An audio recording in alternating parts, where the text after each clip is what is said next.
আগামী নির্বাচন নিয়ে কোনো শঙ্কা নেই বলে জানিয়েছেন স্বরাষ্ট্র উপদেষ্টা জাহাঙ্গীর আলম চৌধুরী।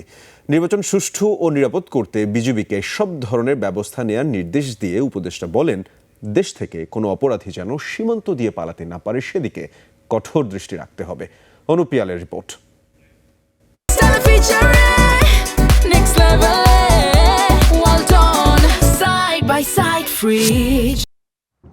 বিজিবি দিবস উপলক্ষে পিলখানা সদর দপ্তরে বাহিনীতে কৃতিত্বপূর্ণ কাজের স্বীকৃতি হিসেবে ৭২ সদস্যকে বিভিন্ন ক্যাটাগরিতে পদক দেয়া হয়।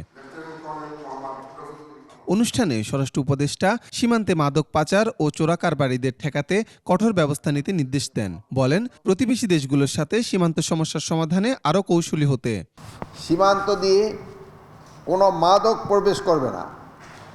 স্পর্শকাতর এলাকাগুলোতে অতিরিক্ত সতর্কতা আনয়ন করতে হবে।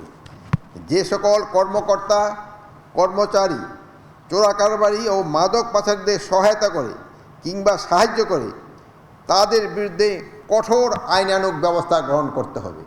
প্রতিবেশী দেশগুলোর সাথে সীমান্ত সমস্যা সমাধানে অত্যন্ত কৌশলী এবং যোগ্যতার পরিচয় দিতে হবে। আগামী নির্বাচন নিয়ে কোনো শঙ্কা নেই বলে জানান তিনি।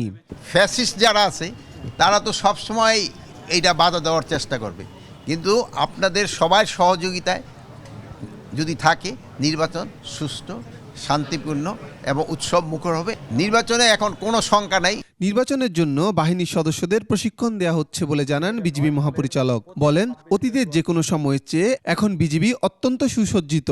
বাহিনীর বহরে যুক্ত হয়েছে অপ্রাণঘাতী অস্ত্র, বডি অর্ন ক্যামেরা, শক্তিশালী ড্রোন, আধুনিক নজরদারি ব্যবস্থা, গাড়ি ও অত্যাধুনিক জলযান, যা ৪,৪২৭ কিলোমিটার সুদীর্ঘ সীমান্ত রক্ষায় নিঃসন্দেহে যোগ করেছে নতুন মাত্রা।